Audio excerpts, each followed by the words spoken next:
नमस्ते दोस्तों, मैं आदित्य सिंह। लास्ट लेक्चर में हमने देखा था RDMS, that is relational database management system. And आज ये हमारा जो है थर्ड लेक्चर, यानी कि हमारा फाइनल लेक्चर है। आज ये हमारा पूरा टॉपिक कंप्लीट हो जाएगा DBMS का। आज हम पढ़ेंगे something that is called as SQL। Introduction करेंगे हमारे SQL को एंड इन डेप्थ उसे पढ़ेंगे कि हम हमारे जो डेटाबेस है उसे एक्चुअली हम कैसे क्रिएट करेंगे एंड क्या यूज करके, कौन से कमांड्स यूज करके हम क्रिएट करेंगे। Okay, so let's start. सबसे पहले introduction to SQL। SQL actually है क्या? इसको हम कहते हैं स्ट्रक्चर्ड क्वेरी लैंग्वेज। अगर आपसे कोई पूछेगा आप SQL तो बोल रहे हो, बट ये है क्या? तो इट्स स्ट्रक्चर्ड क्वेरी लैंग्वेज। इसे यूज करके हम हमारा डेटाबेस बना सकेंगे। किस चीज का? रिलेशनल डेटाबेस मॉडल का। ओके, एंड हम क्या क्या यूज कर सकेंगे इसमें? We can use MySQL, base, Oracle, Postgre या फिर SQL सर्वर्स। हम ये सारी चीजों को यूज करेंगे। अब ये SQL हम क्यों यूज करते हैं, अब ये इसका कैसे हम समझेंगे कि इसका मतलब क्या है एक्चुअली। आप जैसे जावा यूज करते हो, आप C++ यूज करते हो, या फिर आप शी# यूज कर लेते हो, पाइथन यूज करते हो, ये सारी चीजें यूज करके हम एक आउटपुट जनरेट करते हैं, राइट। यहाँ पे हम SQL को यूज करते हैं to generate the database model. यानी कि आपको अगर डेटाबेस जनरेट करना है, आपको टेबल्स जनरेट करने हैं, आपको अपडेट करना है, अल्टर करना है, ड्रॉप करना है। आई नो ये सारे टर्म्स आपको समझ में नहीं आए, बट ये लेक्चर में लास्ट में आपको ये सारे टर्म्स पता चल जाएंगे कि ये एक्चुअली है क्या। ओके, एंड ये सारी चीजें यूज करने के लिए हम SQL वाला एक फंडा यूज करते हैं। ओके, यूजिंग SQL आप क्या क्या कर सकोगे? सबसे पहले आप डेटाबेस बना सकोगे, जो सबसे अपना प्रायर थिंग है। हमें क्या सबसे पहले अचीव करना है कि हमें हमारा डेटाबेस बनाना है। सेकंड थिंग, हम टेबल्स क्रिएट कर सकते हैं। बिना टेबल्स के आपका डेटाबेस इतना प्रॉपर नहीं होगा, सो हमें टेबल्स क्रिएट कर सकते हैं। हम रिकॉर्ड्स जनरेट कर सकते हैं। हम बताया था ना, हम इंडिविजुअल पर्सन के रिकॉर्ड्स जनरेट कर सकते हैं। कैसे पता चलेगा कि भाई हमारे टेबल में क्या क्या है? तो उसके अंदर हमें वैल्यूज इंसर्ट करनी पड़ेगी, तो उस वैल्यूज को हम रिकॉर्ड्स कहेंगे। इसके अलावा इन्होंने कहा है हम डेटा को रिट्राइव कर सकेंगे, यानी डेटा हम ले सकेंगे। हमने टेबल बना दिया, डेटाबेस बना दिया, इसके बाद वाला प्रोसीजर क्या होगा? हमें ऑफ कोर्स आउटपुट चाहिए, इसके लिए तो हमने कुछ चीज जनरेट की। हम अपडेट कर सकेंगे। समझो हमारे पास कोई एक डेटाबेस है, लेकिन हम चाहते हैं कि इसके अंदर और भी डेटाबेस ऐड होने चाहिए, यानी अपडेट होना चाहिए इसमें कुछ, तो हम वो यूज कर सकेंगे। इसके बाद हम लोग डिलीट कर सकेंगे रिकॉर्ड। समझो किसी इंडिविजुअल का रिकॉर्ड हमें नहीं चाहिए, we don't want his record to be considered in our database, so what will do, will just delete that record. For that we need a delete option to execute queries against a database, create stored procedures in the database and create views in the database। ये जो views है ना, ये आपको authorized user के access के लिए provide किया जाता है। ये views के भी दो टाइप्स होते हैं, सिंपल एंड कॉम्प्लेक्स। ये सारी चीजें तो आपको नहीं है, बट स्टिल बता देती हूँ कि views जो है आपको सिक्योरली एक्सेस देता है। अब हमें देखना है categories of SQL commands. SQL commands के कैटेगरीज होते हैं, 3 कैटेगरीज होते हैं। इसमें से सबसे पहला कैटेगरी है DDL कमांड्स, यानी कि डेटा डेफिनेशन लैंग्वेज। अब आपको ये जो है एग्जाम पॉइंट ऑफ व्यू बहुत इंपॉर्टेंट होता है। जैसे कि समझ लो, उन लोग आपको ये भी कह सकते हैं कि discuss about categories of SQL commands, जिसमें आपको ये सारी तीनों चीजें को एनालाइज करना पड़ेगा। या फिर इंडिविजुअली वो आपको ये भी पूछ सकते हो कि right a short note on DDL commands, या DDL कमांड्स के एग्जाम्पल्स के साथ उनको एक्सप्लेन करो।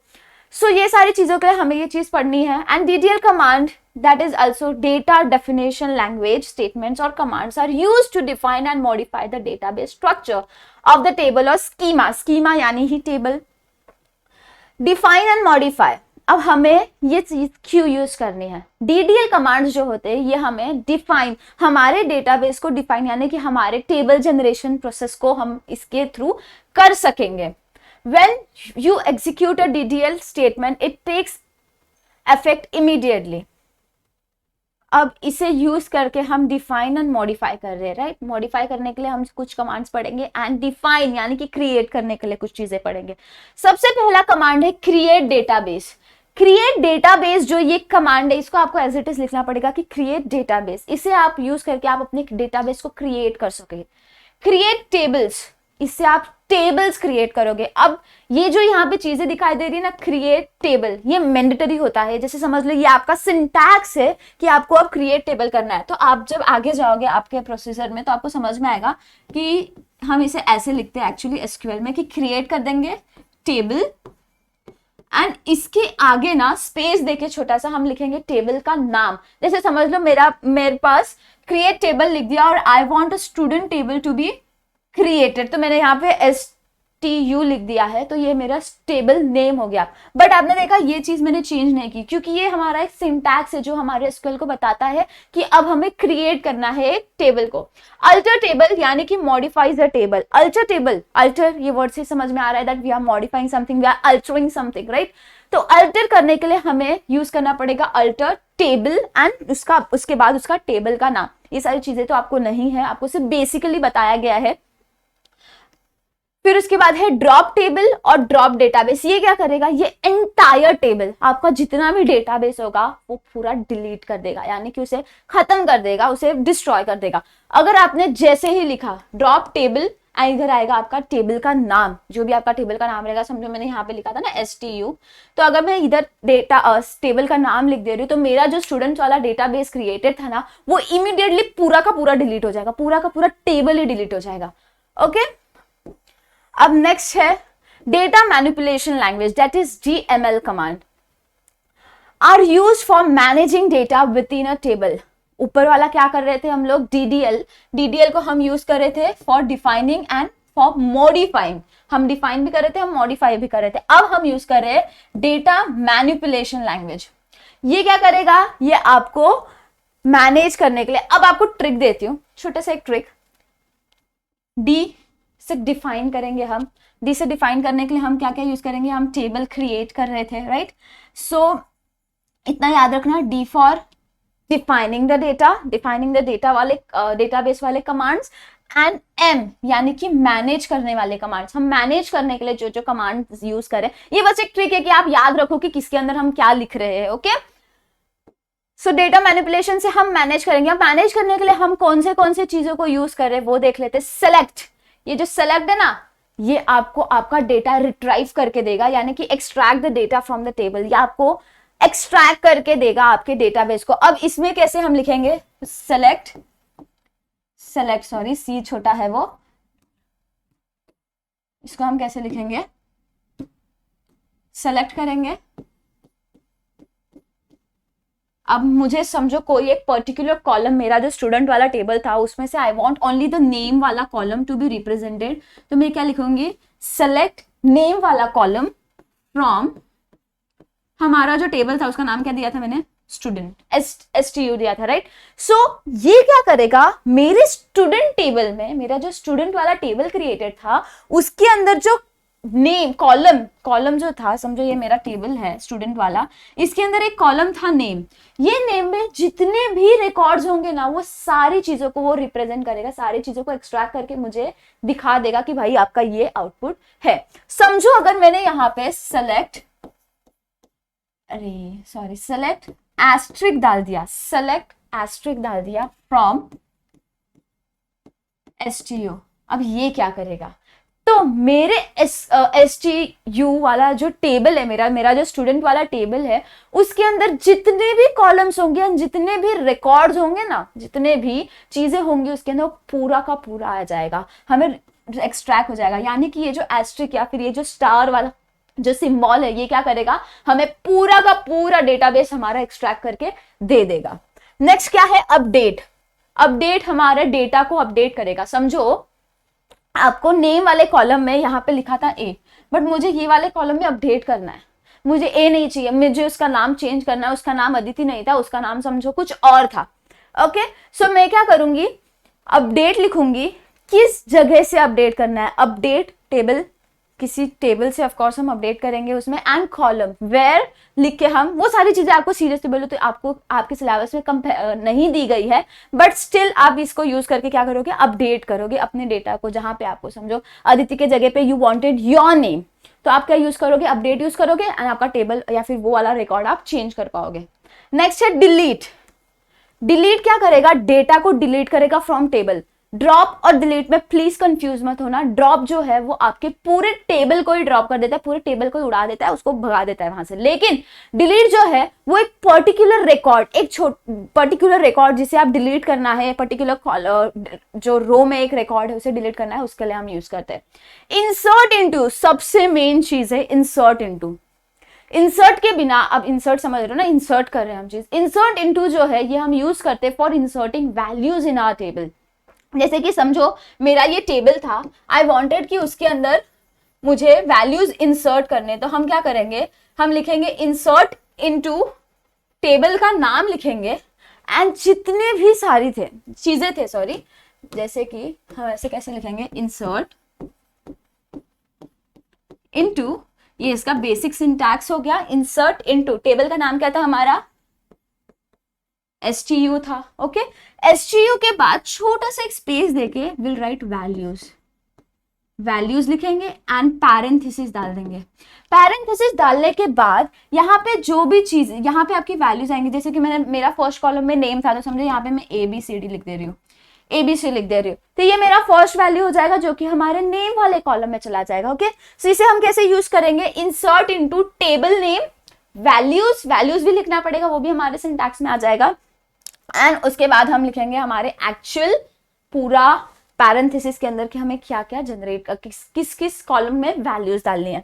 इसका हम एग्जांपल देखेंगे बाद में। डेटा कंट्रोल लैंग्वेज या फिर DCL, डेटा कंट्रोल, इसे हम किसी चीज यूज कर रहे for controlling something, okay. User, it controls the user access in the data, ये क्या करेगा, हमारा जो डेटाबेस है, of course security purpose is very important for this, हमें उसे ऑथराइज यूजर्स को ही देने थे, राइट। सो हम यहाँ पे क्या करेंगे, यूजर्स के एक्सेस को कंट्रोल कर सकेंगे। It is related to security issue, it also deals with the right and permissions of the database access, आप क्या क्या एक्सेस कर सकोगे, आप क्या क्या परमिशंस आपके पास है, आप वो सारी चीजों को इससे कर सकोगे। अब कंट्रोलिंग के लिए सिर्फ हमारे पास दो ही कमांड्स है, number 1 is grant, number 2 is revoke. Grant से क्या करेंगे, you will provide the access, हम एक्सेस प्रोवाइड कर रहे हैं, हम उसे बता रहे हैं कि आप ये चीजें कर सकते हो, आपको सारी चीजों की प्रिविलेजेस दी जा रही है। लेकिन ये जो रिवोक है ना, ये सारे प्रिविलेजेस को ले लेगा, रिमूव कर देगा कि भाई आपके पास कोई भी अब प्रिविलेज नहीं है, आप कुछ भी नहीं कर सकते हमारे इस पूरे प्रोसेस में। ओके, ये था हमारा एक छोटा सा प्यारा सा चैप्टर, बहुत ही इंटरेस्टिंग सा चैप्टर। आई थिंक हमें एक एग्जांपल के साथ देखना चाहिए ना कि actually, just 1 second, let's reload it, कि हम क्या पढ़ रहे थे इतने देर से, हम कैसे क्रिएट करेंगे सारी चीजों को। समझो ये मेरा एक डेस्कटॉप है, इससे मैं कलर हम चेंज कर देते हैं, वाइट नहीं, ब्लू, लास्ट लेक्चर में भी हमने ब्लू यूज किया था, हम इधर भी ब्लू यूज कर देते हैं। इससे क्या करेंगे हम लोग, हमें एक डेटाबेस को क्रिएट करना है, हम DBMS पढ़ रहे थे, ओके। सो हमें एक डेटाबेस को क्रिएट करना है, तो हम क्या करेंगे, सबसे पहले तो हमें टेबल जनरेट करना पड़ेगा। विल यूज क्रिएट टेबल वाला कमांड, समझो मैं लिख रही हूँ क्रिएट, मैंने बताया था ना क्रिएट टेबल लिखेंगे। उसके बाद समझो मुझे कौन सा टेबल क्रिएट करना था, स्टूडेंट वाला टेबल, तो मैंने स्टूडेंट लिख दिया, क्रिएट टेबल स्टूडेंट। ये इमीडिएटली जैसे ही आप लिखोगे हमारे SQL को समझ में आ जाएगा कि आप चाहते हो कि हमें टेबल जनरेट करना है। फिर हम क्या लिखेंगे, पैरेंथेसिस लिखेंगे, पैरेंथेसिस के बिना ऑफ कोर्स हमारा पूरा प्रोसीजर इनकम्प्लीट है। पैरेंथेसिस लिख दिया। अब आई वांट कि आप मेरे टेबल में, स्टूडेंट वाला टेबल है, तो आई वांट कि आप सबसे पहले अपना नाम लिखो, तो मैं क्या लिखूंगी, नाम। अब मैंने नाम लिख दिया, याद है एक लेक्चर में हमने, फर्स्ट लेक्चर में डेटाबेस के डेटा टाइप्स के बारे में पढ़ा था। अब नाम जो है ये ऑफ कोर्स एक वेरिएबल है, सो हम इसको कौन सा डेटा टाइप देंगे, varchar वाला डेटा टाइप, varchar वाला डेटा टाइप हम दे देंगे। एंड हम उसे रिस्ट्रिक्ट कर देंगे कि भाई आप सिर्फ 20 लेटर्स ही डाल सकोगे अपने नेम्स में, ओके। इसके बाद समझो आई वांट, यहाँ पे आप अपना रोल नंबर भी लिखो। अब रोल नंबर भी लिखना है, अब रोल नंबर लिखने के लिए भी एक डेटा टाइप लगेगा, लेकिन आपने कभी रोल नंबर्स को अल्फाबेट्स में देखा है क्या? नहीं, रोल नंबर अल्फाबेट्स नहीं होते, रोल नंबर हमेशा एक डिजिट्स होते हैं, हमेशा इंटीजर्स होते हैं। तो हम यहाँ पे क्या करेंगे, हम हमारे यूजर को रिस्ट्रिक्ट करेंगे एक इंट के लिए कि हम सिर्फ इंट वाले इंटीजर इंट ही उसे देंगे। और समझो मैं जो स्कूल में हूँ उसका जो रोल नंबर है वो हमेशा सिर्फ 6 डिजिट का होगा, तो मैं उसे इस चीज के लिए भी रिस्ट्रिक्ट कर दूंगी कि भाई आप 6 डिजिट से ज्यादा इसमें एक भी डिजिट्स नहीं डालोगे। इसके बाद समझो मुझे उससे एक्सट्रैक्ट करना है उसका फोन नंबर, ऑफ कोर्स वो भी सिर्फ इंटीजर होगा। एंड फोन नंबर में भी सिर्फ हम कितने उसे डिजिट्स दे रहे हैं, सिर्फ 10 डिजिट्स दे रहे हैं, ओके। ये सारी चीजें हो गई। हमारा क्रिएट हो गया, हमारा एक छोटा सा टेबल जो था वो क्रिएट हो गया। ओके, सो इसका आउटपुट मैं खुद ही बना दे रही हूँ यहाँ पे। समझो मेरा एक टेबल था स्टूडेंट, जिसे हमने टाइटल दिया था स्टूडेंट, एंड हमने वहाँ पे 3 कॉलम्स क्रिएट कर दिए, जिसका हमने सबसे पहला नाम दे दिया नेम, नेम क्रिएट कर दिया था, रोल नंबर भी क्रिएट कर दिया था, एंड उसके अलावा हमने यहाँ पे उससे एक्सट्रैक्ट कर लिया फोन। अब ये प्रोसेस हो गया। अब बिना डेटाबेस के तो कोई भी चीजें पॉसिबल नहीं है, तो सॉरी बिना इंसर्शन के, बिना वैल्यूज के। तो हम देखा था, अभी जस्ट देखा कि हम वैल्यूज किससे इंसर्ट करते हैं, इंसर्ट इनटू से।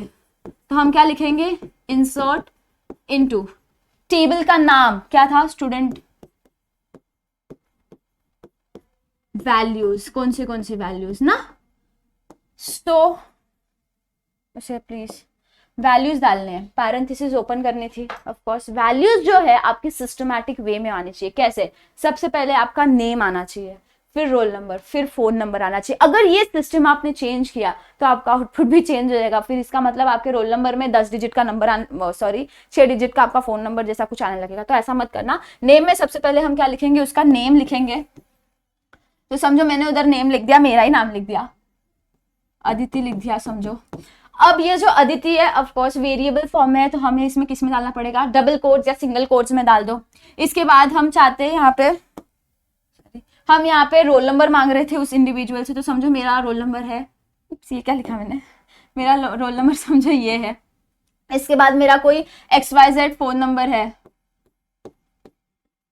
समझो कितना डिजिट हो गया, 44812, समझो ये मेरा एक फोन नंबर है, एंड फिर मैं एक कोलन डाल दूंगी। तो ये वाला जो पूरा है ना, ये मेरा नेम, ये मेरा रोल नंबर एंड ये मेरा फोन नेम, ये मेरा फर्स्ट डेटा, फर्स्ट रिकॉर्ड आ जाएगा हमारे टेबल में। यानी कि जो हमारा टेबल था ना पहले, अब इसके अंदर एक और रो ऐड हो जाएगी, जिसका नाम, जिसको हम दे रहे अदिति वाला जो नेम वाला सेक्टर है। और यहाँ पे ना मैं मेरे रोल नंबर जो है, मेरा जो रोल नंबर वाला कॉलम है, एक प्राइमरी की तो होना चाहिए ना, वरना कैसे आइडेंटिफाई करोगे यार बच्चों को। तो हम यहाँ पे क्या लिख देंगे, इसको एक प्राइमरी की लिख देंगे। हम इसे डिफाइन कर रहे हैं कि ये हमारा प्राइमरी की है, यानी कि ये हमारा मैंडेटरी फील्ड होगा जो आपको एंटर करना ही पड़ेगा। अब जैसे ये प्राइमरी की हो जाएगा, ऑफ कोर्स जो हमारा रोल नंबर है, याद है मैंने बताया था कि वो रोल नंबर जो है अंडरलाइन हो जाएगा। सो ये जो प्रोसेस था, हमने इंसर्ट कर दिया वैल्यूज। ऐसे ही आप सारे प्रोसेस कर सकोगे। इंसर्ट कर दिया तो आपको इमीडिएटली नहीं दिखाई देगा, तो व्हाट यू विल डू, हम सेलेक्ट वाला भी एक ऑप्शन यूज कर लेंगे, select all from, select all from student. तो ये क्या करेगा, ये आपको पूरा का पूरा आपका स्टूडेंट वाला टेबल दिखा देगा, जहां पे सबसे पहला नेम होगा अदिति, उसके बाद उनका रोल नंबर क्या होगा 1 2 3 एंड उनका जो भी फोन नंबर था। ओके, ये सारी चीजें आपको दिखाई देने लगेगी जैसे ही आप सेलेक्ट ऑल करोगे, यानी एस्ट्रिक करोगे। लेकिन यही अगर आपने यहाँ पे सेलेक्ट ऑल की जगह पे सेलेक्ट सिर्फ नेम किया होता, तो सिर्फ आपको अदिति यही पर्टिकुलर चीज दिखाई देती। अगर आपने सिर्फ एक लिख दिया होता कि सेलेक्ट फोन नंबर, तो ऑफकोर्स सिर्फ फोन नंबर दिखाई देता, या फोन नंबर वाला पूरा कॉलम दिखाई देता।